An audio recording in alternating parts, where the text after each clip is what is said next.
បាទសួស្តីទៅកាន់បងប្អូនអ្នកតាមដានเพจឧស្សាហកម្មខ្មែរលោកគ្រូសុខយ៉ៅថ្ងៃនេះខ្ញុំបានបញ្ចប់ក្នុងការព្យាបាលជំងឺបងប្អូនប្រុសអញ្ចឹងការព្យាបាលហ្នឹងបើនិយាយទៅគឺខ្ញុំនិយាយត្រង់តែម្ដងខ្ញុំអត់លាក់ទេដោយសារតែខ្ញុំស៊ូពីចម្ងាយបងប្អូនរៀបរាប់តែអំពីទៅលើបញ្ហាឬដងបាតហើយខ្ញុំស៊ូជីកដែរប៉ុន្តែជីកអត់ដល់ក៏មកដល់ផ្ទះបានខ្ញុំចាប់ផ្ដើមដឹងថាគាត់មានជំងឺក្លន់ចឹងគាត់ដឹងជំងឺក្លន់ភ្លាមខ្ញុំឲ្យគាត់ហូបថ្នាំគឺដងបាតហើយខ្ញុំឲ្យគាត់ហូបថ្នាំក្លន់ជាងចឹងសម្រាប់បងអូនដែលថាពីមុនមកធ្លាប់ដល់3 4ថ្ងៃបត់ជើងម្ដងហើយហូបថ្នាំតែមួយថ្ងៃទេបើនិយាយតែមួយល្ងាចទេណាបើហើយការបត់ជើងយ៉ាងម៉េចដែរបាទបត់ជើងស្រួលហើយទៅដល់ហើយស្រួលបាទជើងអត់មានបាក់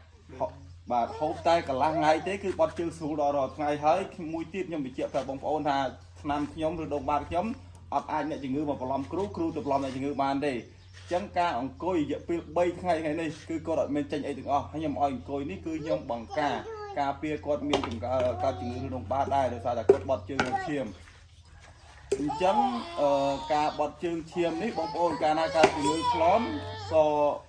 ក៏បត់ជើងឈាមដែរដោយសារតែលាមករឹងបត់ជើងឈាមអញ្ចឹងហើយបងប្អូនកុំឆ្ងល់ឲ្យតែបត់ជើងឈាមកុំគិតថាអីគិតតែជាជំងឺឬរោគបាតមិនមែនទេបងប្អូន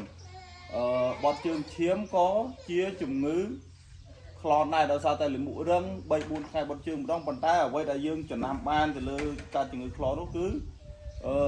យើង 3-4 ថ្ងៃបត់ជើងម្ដង 4-5 ថ្ងៃបត់ជើងម្ដងហើយបត់ជើងមកលាករឹងតែម្ដងហើយគឺរឹងហើយធ្វើឲ្យលាមកយើងខ្សែគូទៅឈាមហើយយើងជាអត់ផុតទេ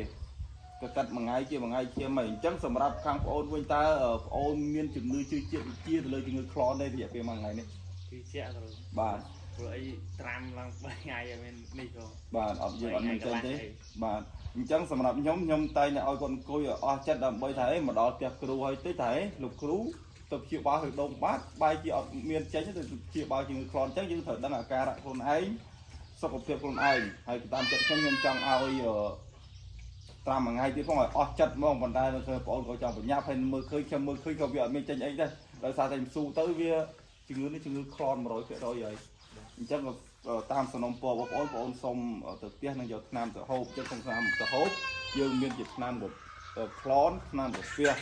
បាទអញ្ចឹងថ្នាំនេះបងប្អូនអាចយកទៅហូបបានកាន់ឆ្នាំមិនមែនទាំងខែដោយសារថ្នាំនេះមិនមែនហូបរាល់ថ្ងៃទេយើងហូបតែ2ថ្ងៃដឹងហើយមកហូបតែមួយល្ងាចបត់ជើងស្រួលរាល់ថ្ងៃនេះអត់មានចៃពីថ្ងៃទេអញ្ចឹងទៅវិញដាក់ថ្នាំកន្លះកញ្ចប់ហូបម្ដងទៀតហូបឲ្យបត់ជើងស្រួលហើយបានតែ2ថ្ងៃឬ3ថ្ងៃឈប់ហូប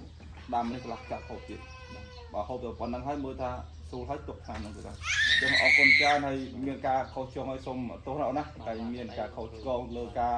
ពាក្យសម្ដីលើសលោការហូបចុកអីមិនគ្រប់គ្រាន់ហើយបើមានបញ្ហាទេមកប្រពេលមកផ្ទះគ្រូនៅនេះទេអត់ពិបាកទេហើយមានអ្វីផ្ដាំទៅបងប្អូនទេថាជឿជាក់ទេមកព្យាបាលអត់ផ្ទះគ្រូបាទបងប្អូនអីមានជំងឺមានអីឬដងបាតមានអីអាចមកទៅលោកគ្រូបានហើយឆ្នាំនៅកន្លែងហ្នឹងកែមែនផឹកតែកន្លះផឹកតែនិយាយថាមកល្ងាចទេផឹកប្រហែលគាវបាទបត់ជើងស្រួលដល់ថ្ងៃហ្នឹងបាទចឹងអរគុណច្រើនហើយជម្រាបលាអរគុណ